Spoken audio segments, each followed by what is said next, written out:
একজন শিক্ষক বলতেন, জীবনে যা কিছুই করো না কেন, নিজেকে খুশি রাখার কারণ অন্য কারোর মাঝে খোঁজার চেষ্টা করো না। কখনো কারোর উপর এতটাও এক্সট্রিম লেভেলের নির্ভরশীল হবে না যাতে তোমার এক্সপেকটেশন পূরণ না হলে মনটা ছোট হয়, বিশেষ করে মানসিকভাবে। তোমার মন খারাপে তুমি হেমন্তের গান শোনো, নিজেকে 1 কাপ গরম কফি বানিয়ে দাও, বিকেলবেলাটা মিষ্টি রোদে আপন মনে নিজের সাথে কথা বলো, পছন্দের লেখকের বই পড়ো। নিজের কোনো বিশেষ ক্রিয়েটিভিটি থাকলে সেটা নিয়ে নিজেকে ব্যস্ত রাখো। অন্যকে ব্যঙ্গ করে স্ট্যাটাস লেখা, নিজের দুঃখ দুর্বলতা জনসম্মুখে প্রকাশ করা কোনো বুদ্ধিমান মানুষের কাজ নয়।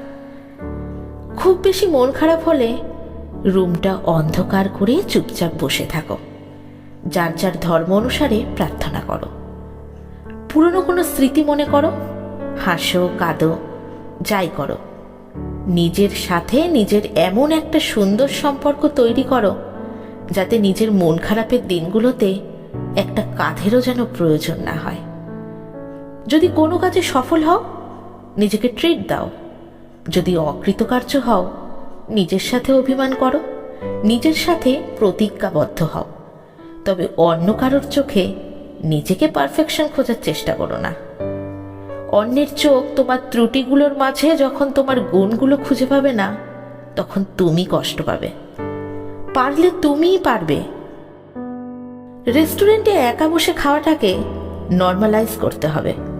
পার্কে নিজের সাথে সময় কাটাতে চাওয়াকে হাস্যকর কেন মনে হবে? যদি সম্ভব হয়, ফাইন্যান্সিয়ালিও নিজেকে প্রতিষ্ঠিত করতে হবে, যাতে তীব্র মুড সুইংয়ে নিজেকে একটা চকলেট অন্তত গিফট করতে পারো। নিজের জন্মদিনে নিজেকে গিফট দিতে পারো, অথবা পাড়ার সুবিধা বঞ্চিত শিশুদের নিয়ে জন্মদিনের আনন্দগুলো ভাগাভাগি করো। নিজের পছন্দের ড্রেসটা টাকা জমিয়ে হলেও নিজের জন্য তো কিনে দিতেই পারো। মাঝে মাঝে নিজেকে ফুল দাও।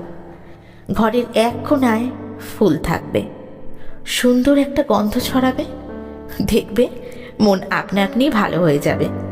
সবাইকে খুশি রাখাও তোমার দায়িত্ব নয়।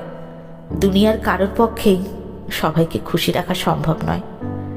যেখানে পারবে না, না বলতে শিখতে হবে।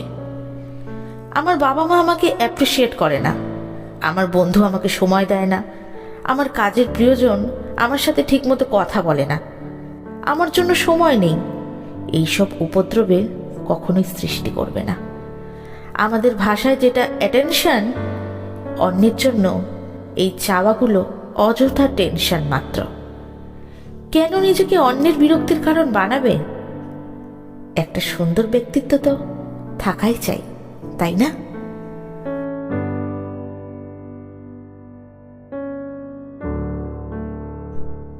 তো বন্ধুরা, এই ছিল আমাদের আজকের ভিডিওটি কেমন লাগলো অবশ্যই কিন্তু আমাকে কমেন্ট করে জানিও। ফেসবুক পেজ থেকে যে সকল বন্ধুরা আমাদেরকে শুনছো, অবশ্যই কিন্তু আমাদের পেজটিকে ফলো করতে ভুলো না। আর তোমরা যারা নতুন আমাদেরকে শুনছো, অবশ্যই কিন্তু আমাদের চ্যানেলটিকে সাবস্ক্রাইব করে দিও। তো বন্ধুরা, আজকে এই পর্যন্তই। আগামীকাল ফিরে আসছি আবারও নতুন কোনো ভিডিও নিয়ে। ততক্ষণ তোমরা সকলে ভালো থেকো, সুস্থ থেকো।